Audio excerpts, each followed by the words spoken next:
მicrophone წარმოგიდგენთ.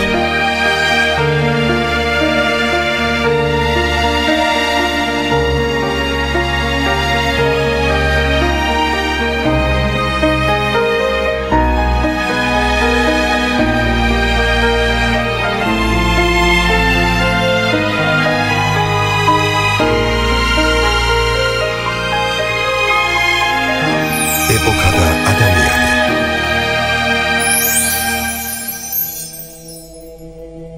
ორი საუკუნის წინ გარდაცვლილი იოსებ მოხევის სხეული და გული უხრწნელი აღმოჩნდა. თრუსოს ხეობაში მოღვაწე ბერი მე-19 საუკუნეში აწამეს. ამდენი ხნის შემდეგაც მღვდელმონაზონი იოსებ მოხევის გვამს სისხლი და ხორცი ჯერ კიდევ ეტყობა. საფლავის გათხრისას ბერებმა სასულიერო პირის გულიც აღმოაჩინეს. ჩვენ როდესაც ვიხილეთ გვამი, მათ შორის არ ვიცოდით რაღაც სხეულის ნაწილი იყო და მე თქვეს რომ ეს იყო გული. და ეს გული იყო უხრწნელი და სავარაუდოდ მართლაც გული უძგერდა ამ პიროვნებას ეთყობა და შესტკიოდა ქართველების გულის ტკიოდა და გულში ალბათ ბევრი დაიტია და იმ გულმა ბევრი დაიტია და ესეთი გულისხმიერი პიროვნება იყო ეს მღვდელმონაზონი.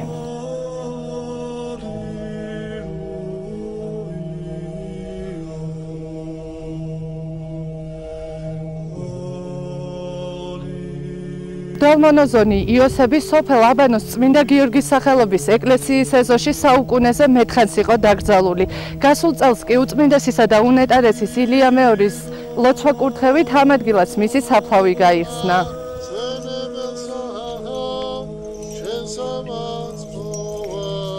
იოსებ მოხევის თავის ქალა შავი ფერისაა, რაც სავარაუდოდ ხევის ტერიტორიაზე უხვად არსებული გოგირდის წყლის ბრალი უნდა იყოს. თვალში ხიშტი აქვს ჩარტყმული, ხოლო პირში ნასროლი აქვს ტყვია. ჩვენთვის ცნობილი არის, რომ ვინმე მღვდელმონაზონი, რომელიც მოღვაწეობდა თრუსოს ხეობაში, მოკლულ იქნა ადგილობრივი მცხოვრებლების მიერ. სავარაუდოდ ტაძარი, რომელიც აშენებულია მე-19 საუკუნის დასაწყისში, ეს პიროვნება მღვდელმონაზონი იოსები დასაფლავებულია მიდამოებში და სავარაუდოდ და ვფიქრობთ, რომ მოკლული იქნა ეს პიროვნება მე-19 საუკუნეში და იქ პატივით არის დასაფლავებული. როდესაც ჩვენ გავხსენით საფლავი მისი უწოდესობის ლოცვა-კურთხევით მოხდა ეს, მეუფე დიმიტრი იყო ხელმძღვანელი, მეუფე პეტრე გახლდათ ამავე დროს გაიხსნა საფლავი და ჩვენ მართლაც ვიხილეთ მისი გვამი და იყო ნაიარევი უკნიდან ნასროლი ან ბლაგვი იარაღით ან რაღაც ამდაგვარი საბრძოლო იარაღით და იგულისხმება რომ ეს პიროვნება შეეწირა ეროვნულ ინტერესებს.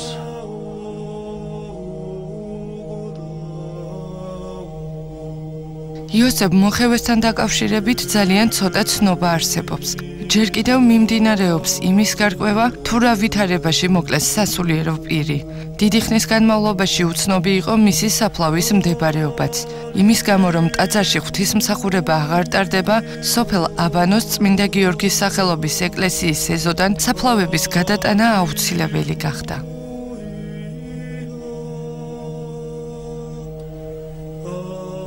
ბერი, რომელიც მე-19 საუკუნეში ოსებმა ეროვნების გამოაწამეს, დღეს 12 წმინდა მოციქულის მონასტერში გადმოასვენეს. ის აქ მონასტრის ეზოშია დაკრძალული.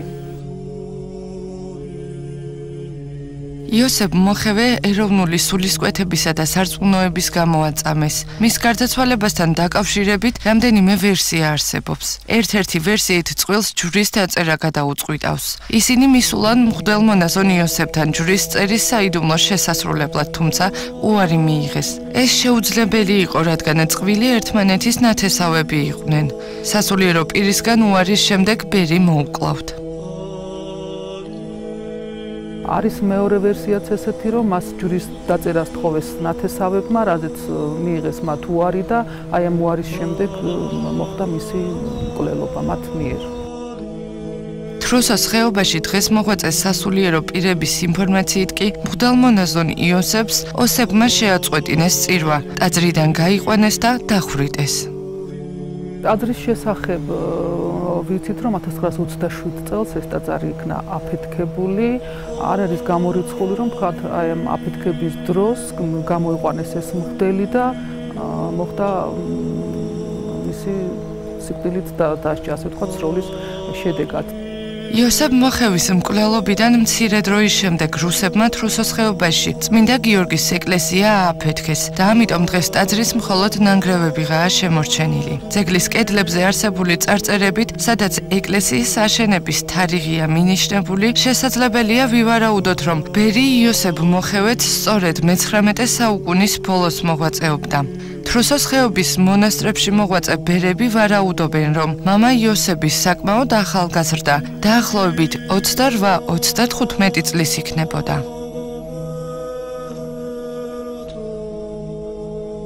წმინდა გიორგის სახელობის ეკლესიაში საფლავების გათხრისას უამრავი ძვლებია აღმოჩენილი.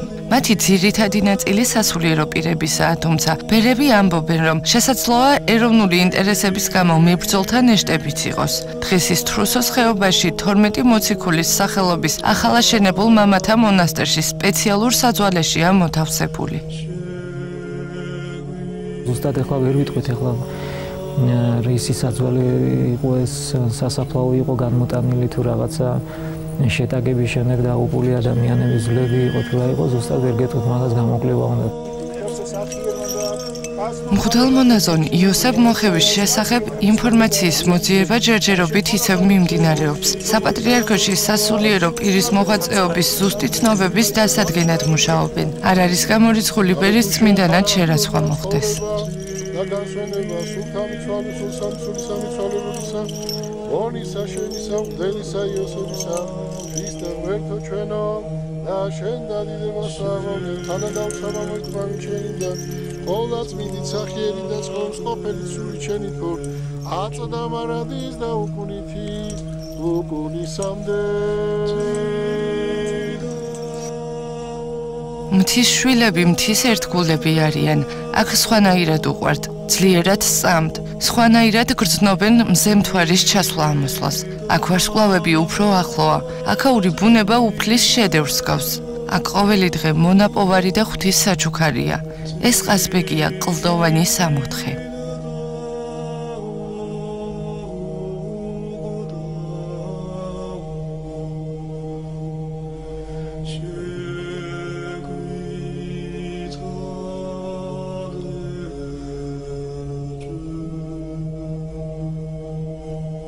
თრუსოს ხეობაში ბილიკი სოფელ ოკრაკანოდან იწყება და მივყავართ თერგის ხეობამდე.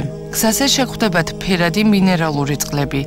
ეს არის სანახაობრივი დეკორაციები მყინვარის ციცაბო ფერდობებზე. სიმაღლის ზრდასთან ერთად იზრდება თავდაცვითი კოშკების რაოდენობაც. მიადგებით სოფელ კეტრას, სადაც გადის სამხრეთ ოსეთის საზღვარი. ყაზბეგი საქართველოს ერთ-ერთი მაღალმთიანი რეგიონია, რომელსაც ძველი სახელწოდებით ხევით მოიხსენებენ. მე-12 საუკუნემდე ხევს წინარეთი ერქვა, რომელიც მოიცავდა თერგის ხეობას თრუსოს სათავიდან დარიალის კარიბჭემდე. მოხევეების სარწმუნოებრივი ადათ-წესები ადრეული პერიოდიდანვეა ცნობილი. საქართველოსთვის ყველაზე რთულ პერიოდშიც კი აქაურებს თავი გაუწირიათ სამშობლოსა და ეკლესიისთვის. მათ შორის იყო მამა იოსებ მოხევეც, რომელიც მე-19 საუკუნეში მოღვაწეობდა. ის სწორედ ეკლესიისა და სამშობლოს კეთილდღეობას შეეწირა. ამ სოფელს აბანოს ეძახიან, რომელიც ღრმა ხეობებში მდებარეობს. ხეობაში თავდაპირველად ოსები ცხოვრობდნენ.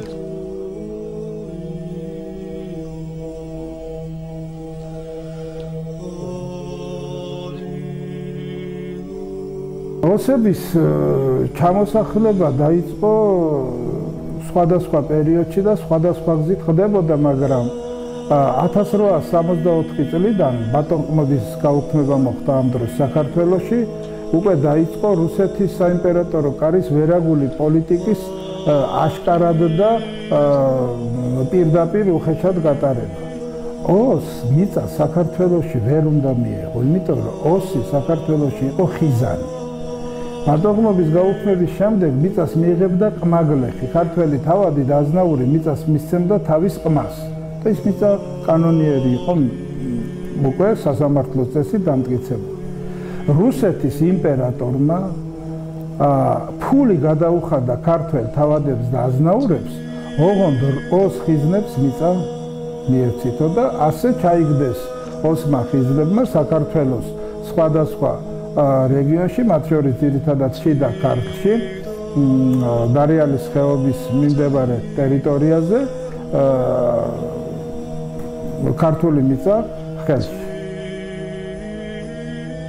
თვალს თუ გადავავლებთ კავკასიის არქეოგრაფიული საზოგადოების აქტებს, შეიძლება დავასკვნათ, რომ 1830 წლამდე ოსებით დასახლებულ ტერიტორიაზე მმართველობის რაიმე განსაზღვრული სისტემა არ არსებობდა. მართალია, მათ თავიდანვე დაენიშნათ განსაკუთრებული მოურავი ქართველ თავად-აზნაურთა წრიდან, რომელმაც ოსური ენა იცოდა, მაგრამ ამ ინსტიტუტმა ფეხი ვერ მოიკიდა. ოსეთის სოფელი თუ ხეობა ძირითადად ისევ საუკუნეობრივი ადათ-წესებით ცხოვრობდა და მართავდა თავის საქმეებს. 1830 წელს მეფის რუსეთმა შეძლო ოსების საბოლოოდ დამორჩილება. ოსებით დასახლებულ ხეობებს მოურავების ნაცვლად დაენიშნათ ბოქაულები, რომელთაც დაეგზავნათ სპეციალური ინსტრუქციები. თვითნებობა ოსების მხრიდან დაიწყო მას შემდეგ, რაც ქართლ-კახეთის სამეფო რუსეთის იმპერიამ დაიპყრო. რუსეთის იმპერიას ასეთი პოლიტიკა ჰქონდა. ყველა არაქართველს წაახალისებდა ხოლმე საქართველოში, იმიტომ რომ მომავალი გართულების პერიოდში ეს არაქართველი მოსახლეობა ყოფილიყო რუსეთის იმპერიის საყრდენი. ფაქტიურად მეხუთე კოლონა. ვინც რუსეთის საიმპერატორო კარის მხრიდან იყო მხარდაჭერილი და წახალისებული, ის ბუნებრივი მოკავშირე იყო, რა თქმა უნდა, თუ ქართველები რუსეთის იმპერიის წინააღმდეგ ოდესმე აჯანყებას გაფედავდნენ. რუსული მმართველობა ხალხს მე-19 საუკუნის დასაწყისში მძიმე ტვირთად დააწვა. რუსეთის მიერ სრულიად საქართველოს დაპყრობის შემდეგ ოსებმა ქართველებთან ერთად მალე იგემეს კოლონიური პოლიტიკის სუსხი. საბატონყმო გადასახადებით ისედაც შევიწროებული მოსახლეობის მდგომარეობა კიდევ უფრო გაუარესდა. ცარიზმის საოკუპაციო ჯარების შენახვა და მათი სამსახური სულ უფრო და უფრო აუტანელი ხდებოდა. რუსული მმართველობის დიდ თუ პატარა მოხელეთა და მოსამართლეთა თვითნებობამ, მექრთამეობამ, უსამართლობამ ყოველგვარ მოლოდინს გადააჭარბა. როდესაც საბჭოთა რუსეთის ხელისუფლებამ გადაწყვიტა, რომ საქართველოს დემოკრატიული რესპუბლიკის წინააღმდეგ ძირგამომთხრელი საქმიანობა ეწარმოებინა, მათი პირველი მოკავშირე აღმოჩნდნენ ოსი სეპარატისტები, რომლებიც მარაგდებოდნენ რუსეთიდან ფულით, იარაღით, სამხედრო ინსტრუქტორებით და ფაქტიურად საქართველოს დემოკრატიული რესპუბლიკის არსებობის მთელი პერიოდი იყო ოს სეპარატისტებთან ბრძოლის პერიოდი, განსაკუთრებით 1920 წელი. ცარიზმის კოლონიური რეჟიმი განსაკუთრებით მძიმე იყო მე-19 საუკუნის პირველ მესამედში, როდესაც რუსეთი სამხრეთ კავკასიაში სპარსეთ, თურქეთისა და ადგილობრივი სახანოების წინააღმდეგ განუწყვეტელ ომებს აწარმოებდა. ცარიზმი ამ ომებისათვის საჭირო მძიმე სამეურნეო ტვირთს ქართველ გლეხობას აკისრებდა. რუსთა ჯარების რეგულარული სulis გამოგზა მაშინ შეკეთებასა და გაფართოებას, ზვავებისაგან გაწმენდას. ამ გზით მომავალი ჯარის სურსად სანოვაგით უზრუნველყოფას მოითხოვდა. ყველა ეს ბეგარავალდებულება დააწვეს საქართველოს სამხედრო გზისპირა და მის მახლობლად ცხოვრებლებს, მთიულეთის, ხანდოს, გუდამაყრის, შამურის, ხევისა და თრუსოს მოსახლეობას. ამავე პერიოდში ისინი უკვე ძალიან თვითნებობენ თრუსოს ხეობაშიც. როგორც უნდა შემოდიან, როცა უნდა გადიან, ჯოგსებს გადმორეკავდნენ, ხან ზაფხულობით რჩებოდნენ, ხან ზამთარშიც რჩებოდნენ და ასე შემდეგ. ურთიერთობა ქართველებთან იძაბებოდა არაქართველების ნებით და სურვილით, არამედ ოსების ინიციატივით. რატომ? ოსები იყვნენ სულ, თუ შეიძლება ასე ითქვას, მომზადებული იმისათვის, რომ შური ეძიათ ქართველებზე 1918-21 წლების ამბების გამო, რომ მათ ვერ მიაღწიეს მიზანს 18-21 წლებში. ქართველებს დამცველი არავინ არ ახავთ. მოსკოვის ხელისუფლებაც, თბილისის საბჭოთა ხელისუფლებაც ყოველთვის ოსების მხარეზე იყო და ქართველები ყოველთვის იჩაგრებოდნენ. ამ შემთხვევაშიც სამაჩაბლოშიც, ანუ შიდა ქართლშიც იყო ძალიან ბევრი შემთხვევა, რომ ეკლესიები დაარბიეს, მღვდლები, სასულიერო პირები დახოცეს, იგივე ამბები მეორდებოდა თრუსოს ხეობაში და თრუსოს ხეობის გარეთაც. ფაქტიურად ოსების თვითნებობას საქართველოს საბჭოთა ხელისუფლება არ ებრძოდა. თუ ვინმეს დააპატიმრებდნენ, შემდეგ გამოუჩნდებოდა მას მფარველი და ისევ ბრალდებულ სისხლის სამართლის დამნაშავეს ციხიდან ათავისუფლებდნენ. დაპყრობილი საქართველო რომ არასდროს შეურიგდებოდა დამპყრობელ რუსეთს, კარგად გამოჩნდა ეროვნულ-განმათავისუფლებელი ბრძოლის პირველ ეტაპზეც, მე-19 საუკუნის პირველი ნახევრის აჯანყებების ფონზე. ამიტომ საიმპერატორო კარმა დასაყრდენი აქ მცხოვრებ ეროვნულ უმცირესობათა შორის გაიჩინა. მათთვის პრივილეგიების მინიჭება და ქართული მიწის დანაწილება მთავარი პრიორიტეტი გახდა. სასულიერო პირი გვევლინება დამცველად მართლმადიდებლობისა და რადგანაც მოიხსენებათ ეს არის ეგზარხოსობის პერიოდი და იგზავნებოდა რუსეთიდან ძირითადად სასულიერო პირები, ჩვენ წავდა ისეთი სასულიერო პირები და მოღვაწეები ხევში, რომ მართლაც სამაგალითოები იყვნენ, ბევრი და ცნობილია, ბევრი, რომლებიც კურნავდნენ ხალხს სულიერად, ფიზიკურად და ეს რა თქმა უნდა არ მოსწონდათ არაკეთილსურველ ხალხს და იყო გარკვეული არყოფითი ძალები და ებრძოდნენ ჩვენს როგორც ალბათ სახელმწიფოს, ისე ეკლესიას და მათ შორის იგულისხმება ეს პიროვნება ღმერთმონაზონი იოსები. ჩვენში ხიზნები ძირითადად ოსები იყვნენ. მათ ქართველ თავადაზნაურთა საუკეთესო მიწები ეჭირათ. თავიდან ოსები ასეთ აგრესიულ დამოკიდებულებას არ ამჟღავნებდნენ. ალბათ იმიტომაც, რომ ცოტანი იყვნენ და ეშინოდათ. მაგრამ უკვე 1917 წლიდან ოსური სეპარატიზმი თანდათან ძალას იკრებს და ეს გამოიხატა 1917 წელს ოსთა ეროვნული სამხრეთ ოსეთის ეროვნული საბჭოს დაარსებაში. ქართველი პოლიტიკოსები და შემდეგ საქართველოს დემოკრატიული რესპუბლიკის ხელისუფლება არ იყო წინააღმდეგი, რომ შექმნილიყო გერმანელთა ეროვნული საბჭო, ასირიელების ეროვნული საბჭო, სომხების ეროვნული საბჭო. ამას პირიქით ხელს უწყობდა. მაგრამ მიაქციეთ ყურადღება, ოსებმა ოსთა ეროვნული საბჭო კი არ შექმნეს, სამხრეთ ოსეთის ეროვნული საბჭო შექმნეს და თუ გერმანელთა ეროვნული საბჭო არავითარ ტერიტორიაზე არ აცხადებდა პრეტენზიას, სამხრეთ ოსეთის ეროვნულმა საბჭომ უკვე გამოაცხადა პრეტენზია საქართველოს გარკვეულ რეგიონზე, სამაჩაბლოზე და კიდევ უფრო დიდ ტერიტორიაზე, შიდა ქართლის ნაწილზე. იმპერიის მესვეურთ კარგად ესმოდათ, რომ ტერიტორიის თანდათანობით ხელიდან გამოცლა ქართველებისათვის ისტორიულ-პოლიტიკური ნიადაგის საბოლოო გამოცლა იქნებოდა. ხიზანთა მოწყობის პროექტად კი განსაზღვრული იყო საქართველოს ტერიტორიაზე ოსთა სახელმწიფოებრივ ტერიტორიული მოწყობა, რასაც ქართული საზოგადოებრივი აზრი მძაფრად აკრიტიკებდა. ნაღმით ჩადებული იყო. მისი ამოქმედება მხოლოდ დროის საქმედ რჩებოდა.